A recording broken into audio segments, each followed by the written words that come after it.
We've completed the body's rig, so now it's time to fully complete this guy and add rigging to the face. But since there are some important parts of character modeling that this specific character doesn't need, the video after this will be going over those things. But for now, let's learn about shape keys and drivers, which we'll use to rig the eyes. Things might get a bit complicated, but I'll try to introduce everything in as beginner-friendly a way as I can think of. I feel like they're simpler than people make them out to be, but there is going to be a bit of math involved, so I don't know. Shape keys are basically a way of storing a different shape of a model, where you can slide between the original shape of the model and the new shape. For example, here we have a cube, and if you go into the green data tab and scroll down, you see the shape keys section. If we add one, it adds the basis shape key, which is the default state of the model. It's super important to keep this one around. Then we can add another one, and this is a shape key we can edit. In edit mode, with that new key selected, I can move the verts around. And then if we back out into object mode, we can move the slider on the shape key to shift between the normal shape of the model and the new shape. It's kind of like a slider in a video game character creator. You can also add as many shape keys as you want and edit any part of the model using them. So I can make a new one, and for this one, I'll move some different verts around. And now I can move out both sets of verts whenever I need to using these shape keys. Now if you look at the shape key menu on your side, you'll see that it looks a little different, which is just because I have a nice little add-on to make shape keys more organized, called Shape Keys Plus. All it does, at least as far as I care, is let you sort shape keys into folders, which is extremely handy because you can have dozens of shape keys on a model for multiple different purposes, which normally you have to have all in the same flat list. I definitely would recommend it to anyone who does anything with shape keys, but it is just a quality of life thing, so it isn't absolutely necessary. I honestly hope they make this function a part of Blender itself. To see shape keys in action on a more practical model, here's one of my own models and what shape keys she has. This is what we're going to do with our character's eyes, where I've created a shape key for her eyes being closed, so I can pose that part of her and make it look exactly how it should without having to deal with bones and weight painting them. Using shape keys, you can bend the face exactly how your character needs to be bent to make the most appealing shape. Whenever you see an ultra-professional rig with a character whose face seems to bend perfectly with every facial expression, they're using shape keys to get it right. Although we're only going to use them for the eyes, since all the other parts are simple enough to be rigged normally. Other programs call them blend shapes, so I guess it's kind of weird that Blender of all things doesn't call them that. But you can see the shape key has a purple background to its value. Why is that? That's because this shape key is being controlled by a driver. Drivers are the way you can connect a shape key to a bone, so you can animate a shape key like any other part of the model. You can add keyframes to the shape key value itself, but it's way more practical to just use a bone to do that, since you can use bones to save your pose. Also, if you use drivers right, you can make one bone trigger multiple shape keys in different ways, meaning you can make way more natural feeling rig out of shape keys. For example, my Pomni's eyes are actually just a flat plane shrink wrapped to the base eye, just like our character, and it has shape keys for moving in each of the cardinal directions, each of which has a driver attached to this eye bone, so I can just move this bone around to move her iris in every direction. I even have shape keys for size, so I can scale the bone up or down to change her iris size. Basically, how drivers work is that you can take any of these numbers in the data of any object, bone, or whatever, and apply that number to wherever we put the driver, like a shape key's value, or literally any number, even the numbers you see in node editors or modifiers. You just add the driver to the thing you want to be controlled by something else, and then tell it which specific number in that thing you want to use, like its location, rotation, or scale values. And then it applies it. You can even change that number by making a math equation using it, which I'll explain in a second. You won't be able to change that number manually while there's a driver, but you usually don't need to once you set it up right. Back in our cube example, here's how to add a driver and make it work. First, add an armature, so we can use the bone to drive our shape keys. Now right-click the value next to the shape key or its slider at the bottom, and click Add Driver. It'll pop out this little window where we can choose what number in the program we want to use to change the number we just added the driver to. If the pop-up went away, just right-click the driver and press Edit Driver to get it back. This little section here is where we tell it what number to use. So if we want to use the bone we added, we add the armature object to the first section. And then, since it's an armature, it'll ask for what bone to use, which is the only bone there, so select that. Then below that, since every object has a ton of different values for its location, rotation, and scale, we need to specify which one of its numbers we want. So let's think about how we want to change the bone to trigger the shape key. I'll make it so if we move the bone down, it'll trigger it. A bone's up and down is its y-axis, so we need to use its y location.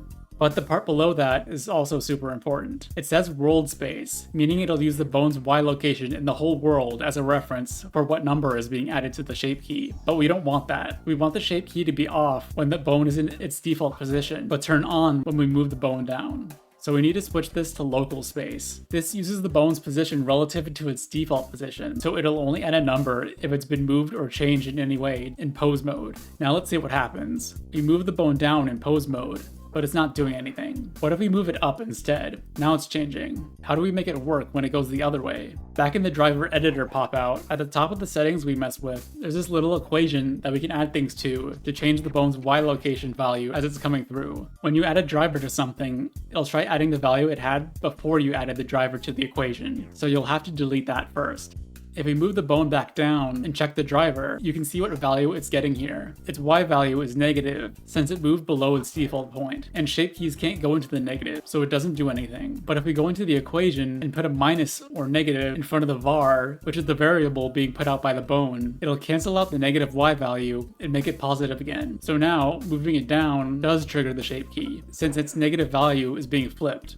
And since the positive value from it being moved up will become negative, it doesn't change the shape key at all in that case. But we can add even more too. You can see it's moving a bit slow, so if you want to make it move faster, we can multiply the value coming through with an asterisk to make the number increase faster, meaning we don't have to move the bone as far to trigger the shape key. In a similar way, you can divide the number to make it change slower, but I usually need to make it faster instead. There are a lot of different ways you can sort out this equation to edit the var coming through, and you can even add different inputs to act as a second editable number in the equation, but we don't need those as much. That's all you need to know to get started with the shape keys and drivers, so let's start using these in our model. So I want to do it like I showed with my own model, where the different eye shapes are different shape keys. So we have to do some special things, since making shape keys is a pretty big checkpoint in the modeling process. When you add a shape key, program will tell you that you can't apply any modifiers for the model. So now is the time to apply the mirror modifier. You have to apply it because we won't be able to make shape keys for only one side of the face if we don't.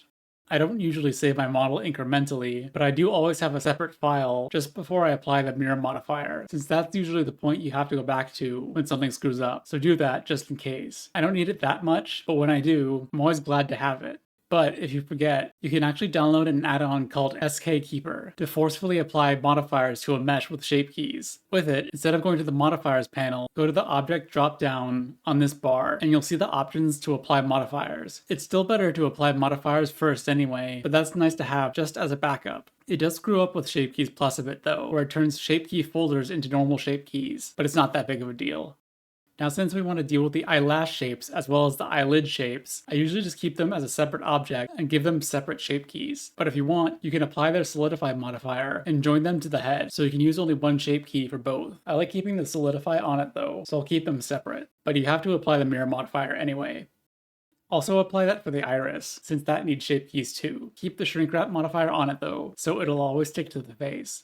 You can also do shape keys for the eyebrows, but I actually want to rig those with bones like normal, so we can leave the mirror on them. Everything else should be good the way it is. So we're applying the mirror modifier of the body, iris, and eyelashes, just to recap.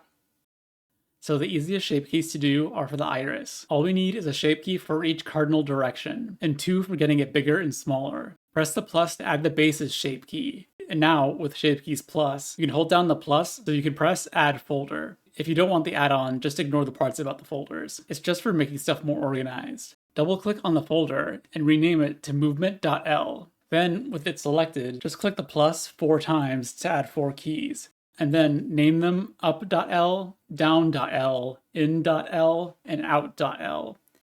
So for one, we put .l at the end of each because that's the way that Blender knows that these shape keys should be mirrored. And of course, the L stands for left. So for those shape keys, make sure to only change things on your character's left. You can also do .r and do it all on his right, but I just do the left and mirror to the right. Then I called them in and out instead of right and left because when we mirror them, we'd have to rename the mirrored keys left and right since they'd be going in the opposite direction, which can get confusing. But if we call them in and out, their names will still make sense when they're mirrored.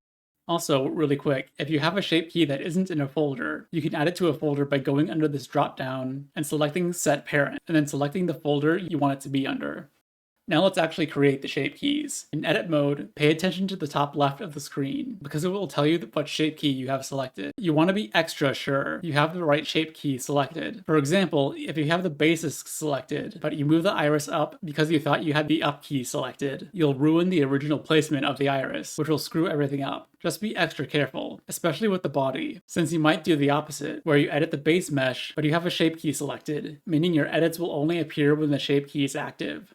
And there's one last possible mistake you can make. In edit mode, there's this setting in the tool menu that lets you mirror your edits even without a mirror modifier, which can be handy, but in this case, you want to make sure it's off. We'll do one side's shape key, and then mirror the shape key itself, so you don't want to edit both sides with only one shape key selected. There are a lot of ways to screw things up when dealing with shape keys, so I needed to make sure you knew what could happen. If anything goes wrong, there are some ways to fix things. Like in this section, you can make the shape key only affect what's in a vertex group, so you can limit where the shape key is being applied. Usually, though, it's best to just delete the messed up shape keys and start from scratch, so it's good to learn how things screw up when we have easy shape keys like the irises.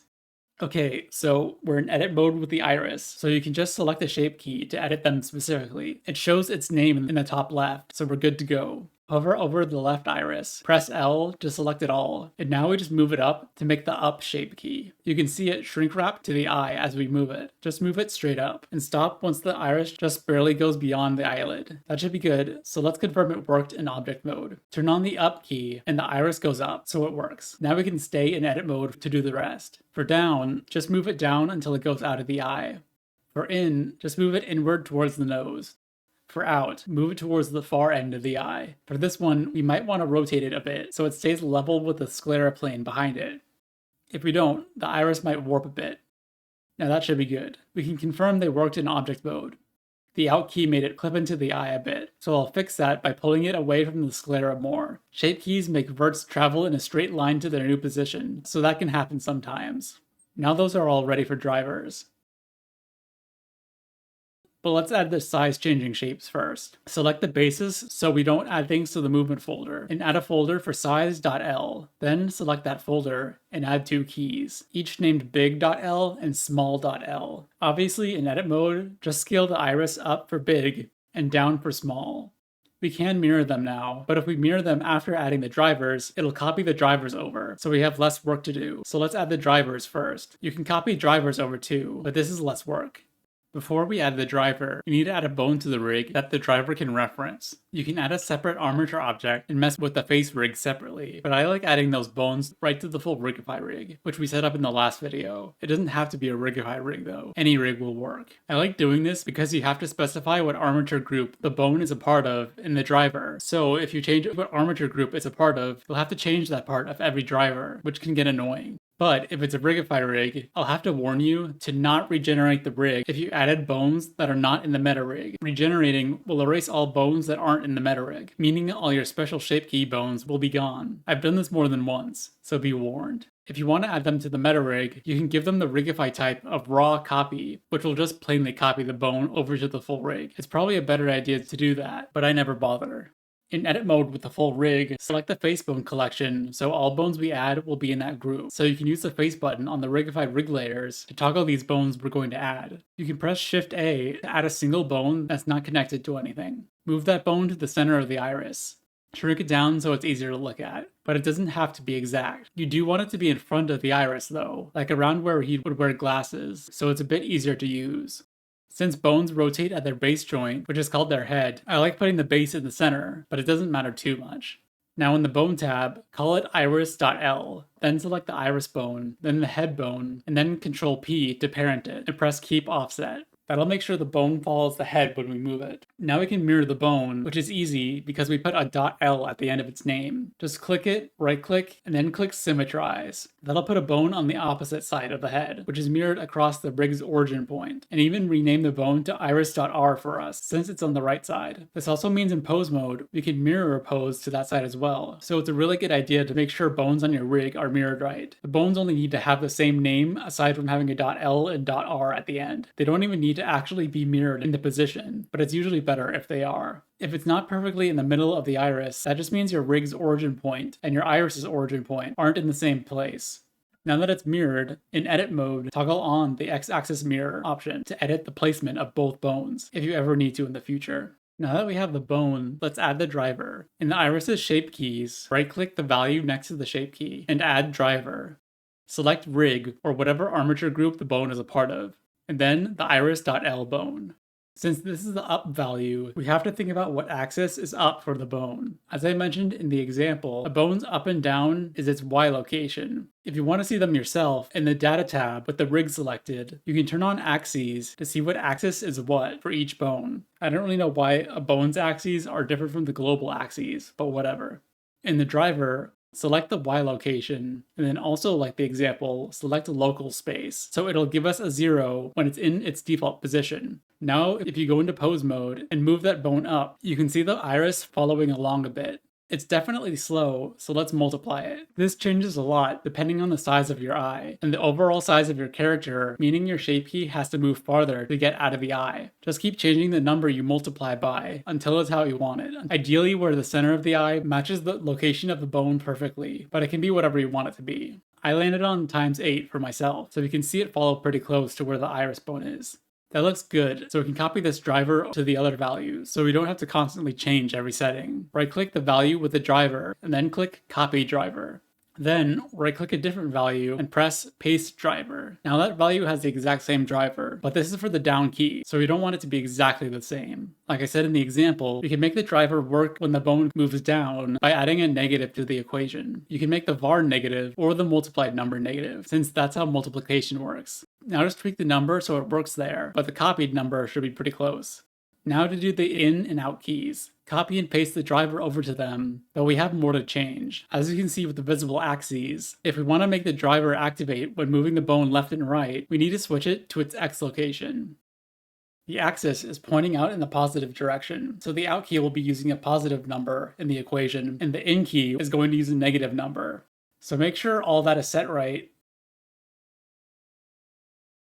And now, we just need to tweak the number so it feels good to use. The keys are going to get drastically different numbers, since it only has to move a small distance for the in key, but a long distance for the out key. It's hard to put into words, but when a shape key doesn't move the stuff that far from its basis, its driver will need a much higher number, since the bone ends up moving a much smaller amount, and vice versa. So my in key ended up needing a ×10, while my out key only needed a ×6. Now in pose mode, you can just move the iris bone to move the whole iris wherever you want it. Since there's a key for each cardinal direction, it'll apply the shape key for 2 different directions if you want to move it diagonally, so it can be moved anywhere.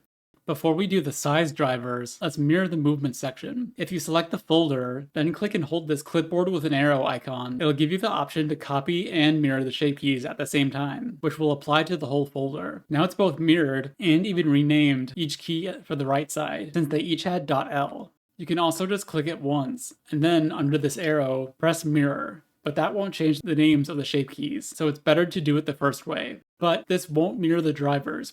It will keep them there though, so we just need to change each one so it uses the iris.r bone instead. And that should be good for most of them. But since the in and out drivers are going in opposite ways now, just switch their negatives, so the in equation will be positive now, and the out will be negative. That should be perfectly flipped, and you can make them look wherever you want now. If you don't use folders, you can just repeat the steps with each key individually. One common thing that rigs have is a singular bone that both eyes follow, but I won't tell you to make that here, since it's a bit more advanced. But I will quickly explain how it works, if you want to try anyway. Basically, add a new variable to each driver, which is the X or Y location of a new bone that is the parent of both iris bones. Then, in the driver equation, just add that new variable to the original variable with parentheses around them, and then put the negative on the outside of the parentheses. That'll add on the placement to the other iris bones. I explain the process in a bit more detail in my 2D eye tutorial at around 9 minutes and 22 seconds, although I use it in a different place. Don't worry about adding it though, you can just move each individual iris bone as well. For the size keys, let's just add a new driver, since they're going to use much more different settings. We do still want to use the left iris bone, but with any one of its scales in local space.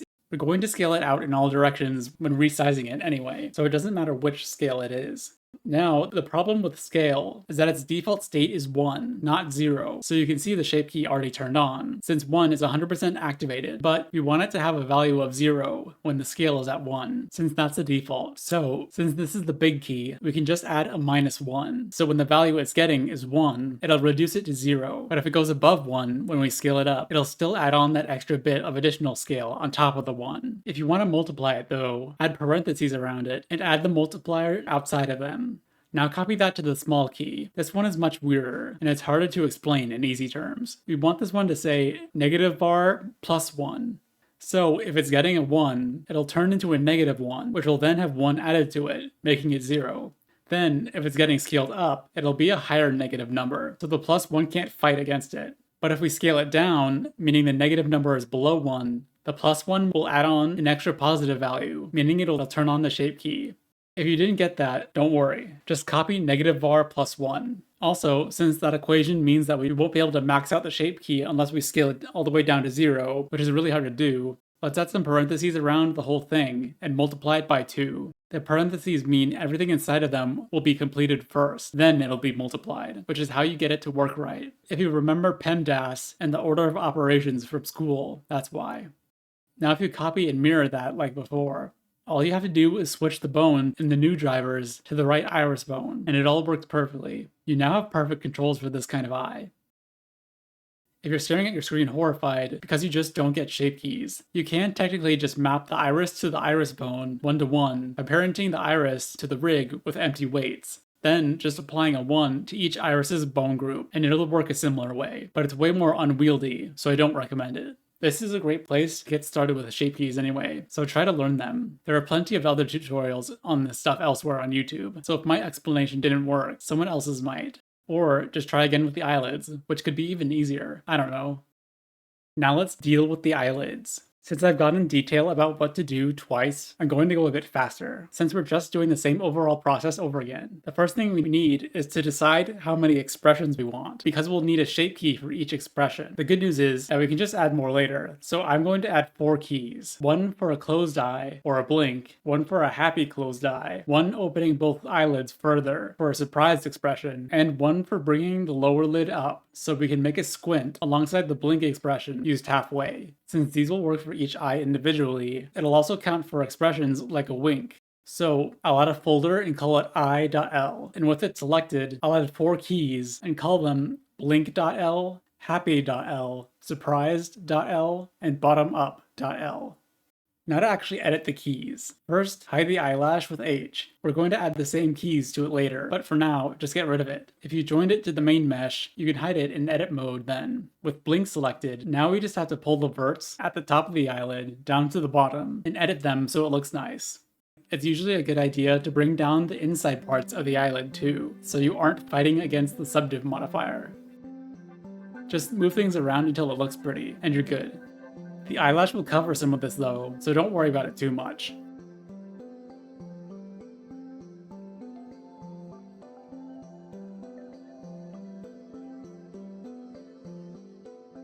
Onto the happy blink, but why would I do all that again when the blink shape key is pretty close to what I want? Delete the happy shape key, then just copy the blink key by clicking the clipboard icon, then rename the copy to happy.l. Now it's just like the blink, so we can just move up the middle verts with proportional editing to make the happy blink expression. That's all you need.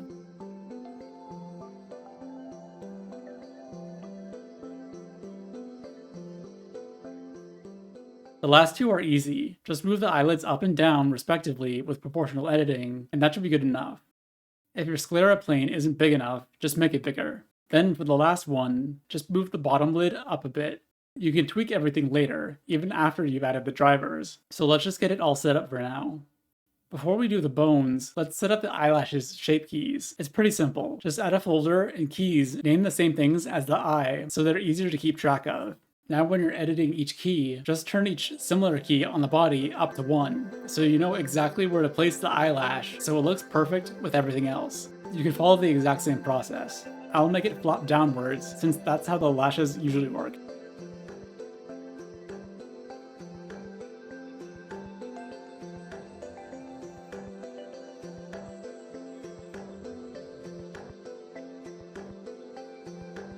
Since I realize I don't want the happy lashes to flop down, I don't want to copy the blink key, so I'll just make it from scratch. The eyelash verts are much easier to move anyway.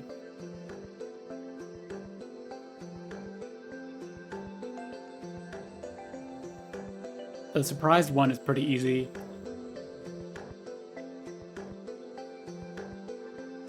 And the bottom up one barely needs any changes. We'll set up the drivers so both the bodies and eyelashes keys activate at the same time, so it'll look exactly how you'd expect it to. Now let's figure out what bones we want to create these shapes. You can just have individual bones for each off to the side to trigger each one, but it feels way more natural to set them up in a way that makes visual sense, and where you can make multiple keys work with one bone. I like setting it up where there's just one bone at the top lid, one at the bottom, and then just one off to the side for the happy expression, since that one's harder to work into everything else. I'll call them toplid.l, botlid.l, and happy.l.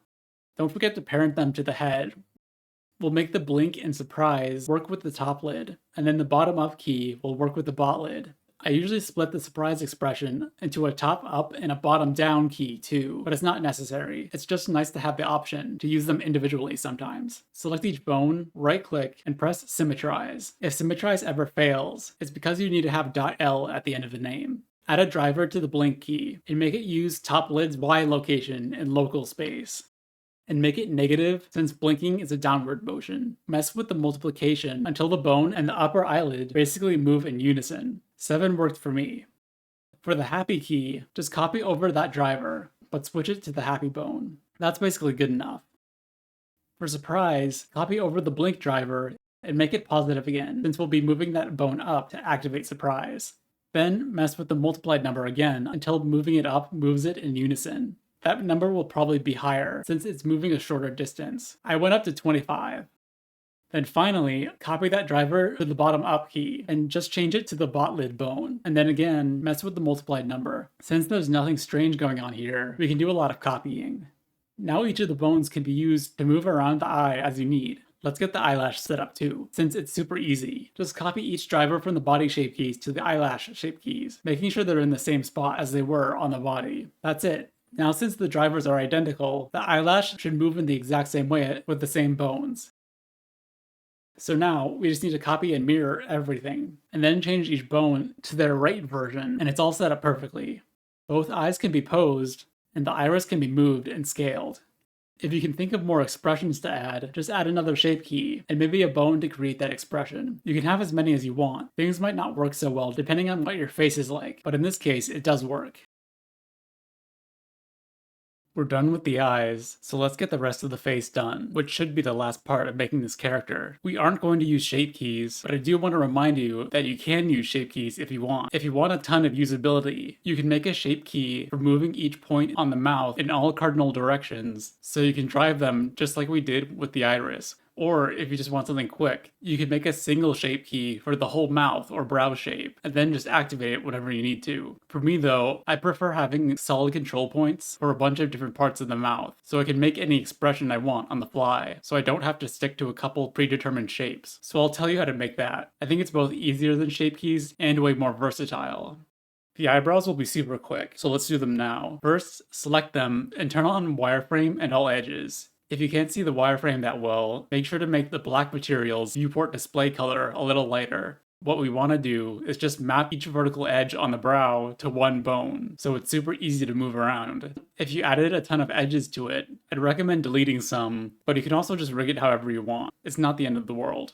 In edit mode with the rig, if we copy one of the eye bones with X mirror turned on, it'll automatically be mirrored. Let's add a bone to the inner tip of the brow and call it brow.l. We'll need to manually rename the right side in this case, so call it brow.r, and it'll stay symmetrized. Then if we copy it, it'll copy its name too. I only have 4 total loops on my brow, so I only need 4 bones. They also don't need to be exactly on top of each edge, just close enough. Parent them with keep offset to the head bone, but since the eye bones were already parented, these are too. Now parent the eyebrow to the rig with empty groups. This will add a vertex group for every single bone in the rig, and we definitely don't need them. So find the brow vertex groups and press this lock symbol on the right. You can click and drag across to select them all. Now we can go to the drop down on the right and click delete unlocked groups. It'll get rid of every other group, which is way easier to look at. You can also sort by name so they aren't alternating back and forth. Now in edit mode, apply a value of 1 to each edge, switching to match their nearest bone. Since I copied them in order from left to right, it'll be brow.l, brow.l.001, and so on, so we can just do it in that order. Since it still has the mirror modifier, it'll automatically mirror the weights to the mirrored side. Just remember to put the armature modifier below the mirror, but above the shrink wrap. Then we can just move the bone to change the shape of the eyebrow whenever we want. When posing, you might want to rotate them too, so the edges are at a good angle for forming the shape. You don't have to add this, but you can even add a shrink wrap to the bones too, since we're going to want them to stick to the head anyway. Just go to the Bone Constraints tab when you're in pose mode, and add a shrink wrap, and make it use the head as the shrink wrap. Constraints are kind of organized like modifiers, but mostly just work for other purposes, like limiting their location or making a bone point at an object. Now you can't pull it away from the head, which would make the brows look a bit weird. To apply it to all of them, select them all, and then select the one with the constraint, and then press copy to selected in this drop down. Now they all have it. But again, you don't need it. We want to do a similar thing for each part of the lips, so let's add all the bones we need first. Turn on wireframe and all edges, but there's way too much detail visible because of our outline solidify modifier, so just turn it off for now. Add one bone for each edge around the mouth. There are a couple more edges than I usually aim for, but it'll technically work. It'll just give us an annoying amount of bones to pose. You can map 2 edges to 1 bone instead if you don't want as many bones. They're overlapping each other, so I'm going to rotate the ones on the bottom lip down. If you change the pivot point to individual origins, you can do them all at once. Median point won't rotate them at their base in edit mode.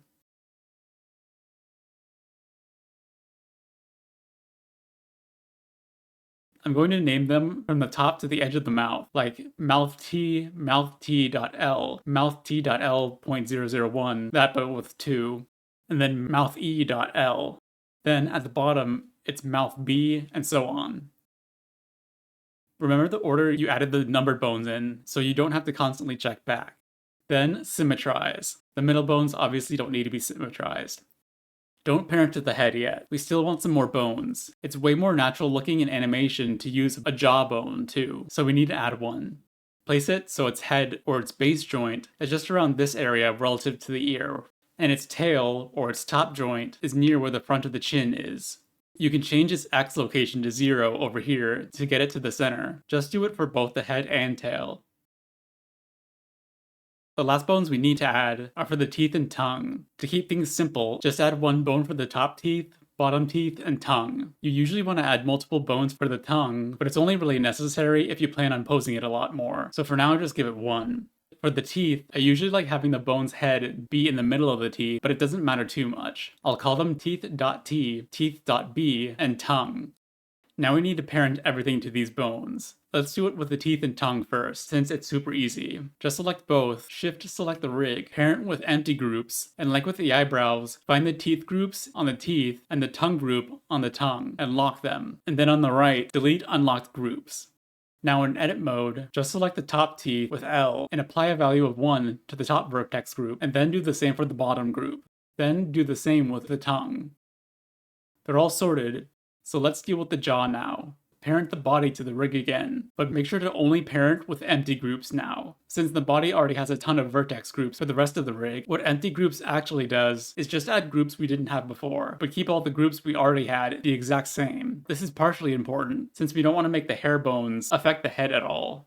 We're going to have to use weight paint mode for real this time, so find the jaw vertex group so we can add to it. Before we do anything, we need to select some options in our weight paint tool. I mentioned these in the last video, but I'm going to mention them again. First, make sure mirror is on, and mirror vertex groups, so it'll, mirror the changes. So we only have to do half of the work. Mirror vertex group specifically will find the mirrored group and match the weights there, so it's obviously important. But even more important than that, in options, select auto normalize. This is probably the most necessary button to push in this whole process. Basically, it makes sure each weight group will max out at 1, and it'll replace weights from other vertex groups to make sure of it. We're going to be painting on top of the spine 6 group, which is the head, so we'll need to make sure we replace some of that as we paint. When using vertex groups for non-rig things, it's completely fine to have them add up to more than 1, but when it comes to rigging, it's much more necessary that it only adds up to 1. I learned while making this tutorial that it actually safeguards against most things going wrong, but you should still try and keep all the weights at 1 anyway. If we paint on now, it'll take away from other groups to let the jaw group go up to 1, so paint it so that the bottom of the head is all red, which means the jawbone is influencing those areas 100%. We want to blur it out to the sides so it pulls along the head smoothly. You might want to rotate the jawbone down in pose mode so the vertices will move when we paint them, so we can know if it looks alright. This is also a situation where you might want to turn off the subdiv modifier, because the weight painting tools are way more reliable when you know exactly where each vertex is. You'll probably have to hide the teeth and tongue while painting the inside of the mouth. There, we need to make the bottom part follow the jaw too, so paint that red. We also want the bottom lip to be red, but we'll be changing that later, so just get it started with the jaw first.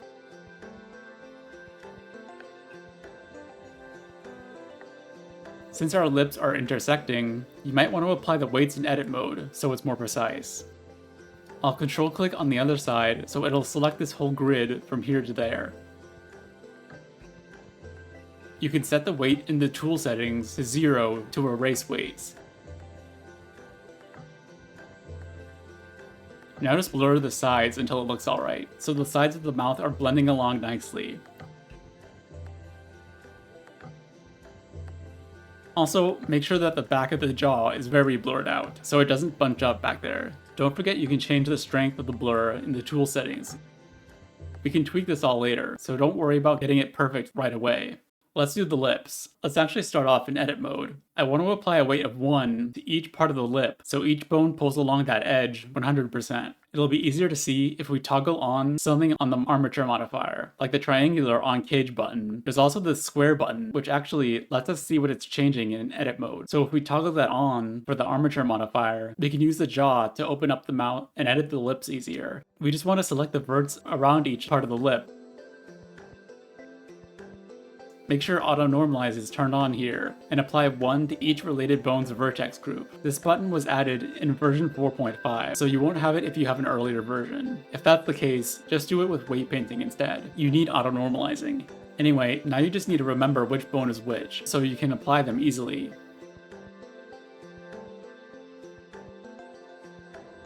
If it returns to its original spot, you can tell it erased the jaw weights and replace them with the lip weights, which is what we want. We'll parent the bones in a second.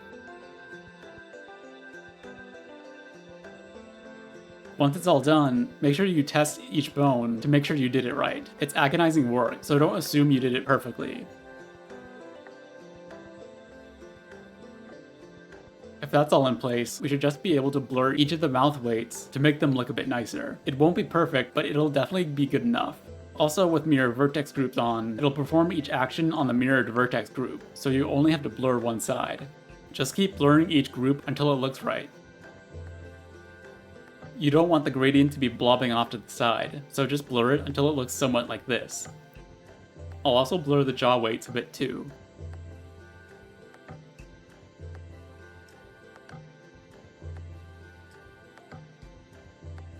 Now, we just need to parent the bones to each other.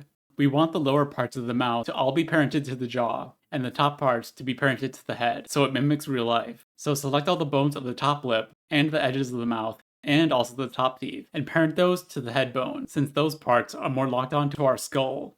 Then parent the jawbone to the head too. But now, select all the bottom lip bones, the bottom teeth, and the tongue, and parent those to the jawbone. Now we can just rotate the jawbone to move the whole lower portion of his face, which is so much quicker than moving each bone individually. And on top of that, you can still pose these bones on top of where the jaw moved them. There are ways to use constraints and other bones to make the mouth more round as you move the jawbone, but since this is a beginner tutorial, I'll just say that this is really all you need. Also, they should all be hideable using the face button in our rig layers, if they're all a part of the same face bone collection. If they aren't, then just remove them from any bone collection they're a part of, and then add them to the face collection. Then the button will work. You're in the final stretch. We're almost done. Technically, the last thing we need to do is just cosmetic, but I think you'll want to know about it. If you look at the Rigify rig, it has all these different wiry shapes to separate each bone from each other. We can add them to our new bones too, super easily, especially since the Rigify rig made so many we can use. If you find this WGTS_rigs collection, these are all the shapes that the rig uses, and we can use these too. WGTS is short for widget. Here's how you change a bone's shape. Let's say we want to make these mouth bones little cubes. If you select the bone in pose mode, then in the bone tab, go down to viewport display. This is where you add bone shapes. In the custom object part, just select whatever object you want to be that shape, and then it'll turn into it. If you look at the rig, you can see that the torso bone in the Rigify rig is also a cube. So if you type torso into this section, you can use the same widget that the Rigify rig uses. Now you can edit its location, called its translation for some reason, rotation, and scale to make it exactly how you want. This won't change the placement of the bone itself, just where the visible part of the bone is. The custom object is placed where the head, or base, of the bone is, so if it's a bit out of place, that's why. Just change its translation so it's where it should be. Now we can change its color too, in the area above it. It's set to default colors, but we can change it to any of these color sets. Or select custom to make it any color you want. These 3 slots are for when it's not selected, when it's selected but not the active selection, and when it's the active selection. What I like to do is copy the colors from a Rigify bone and just change its unselected color. You do that by selecting it, shift selecting a Rigify bone, and then pressing these arrows on the right. That'll apply that color to every selected bone. So now it matches the style of all the other bones. You might want to copy over both the bone color and the pose bone color, or just set the latter to default colors. Now you can copy all of this customization to the other bones by selecting them all, selecting the bone with the special shapes, and then on each of these parts here, just right click and press copy to selected or copy all to selected. That'll make each bone identical. I'll adjust each rotation manually and copy that around. Also, you can copy the colors like before. I want to use this style for the brow bones and the main eyelid bones too, so I'll copy them from there too. For the eyebrows, I'll actually rotate them a bit and scale it up on its y-axis so it mimics the edges they're attached to a bit more. For the happy expression, I'll actually take the chest shape since it's close enough to the upturned shape of the eye. I'll make it smaller and flip it around, scaling it down on the z-axis so it's flatter.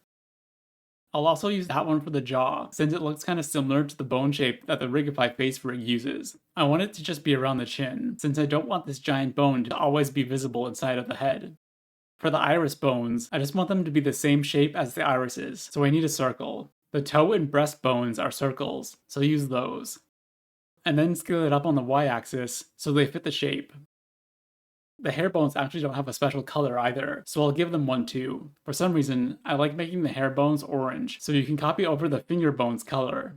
You can also edit their shapes, and any of the Rigify shapes too.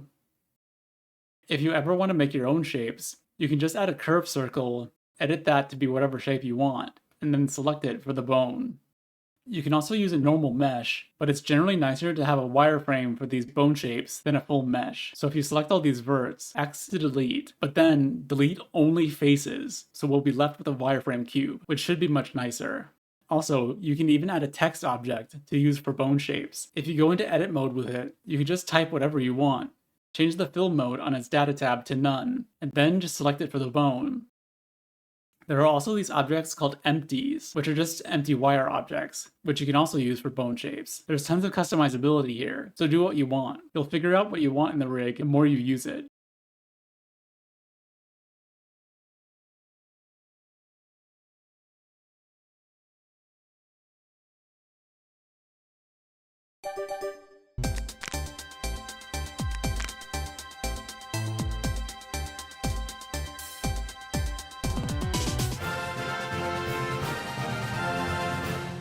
And we are finally done. As far as this character design is concerned, there's nothing else to really do. But I am going to make another video after this to add some things that this specific character wouldn't need, like textures and clothes, since whatever character you want to make will surely want that stuff.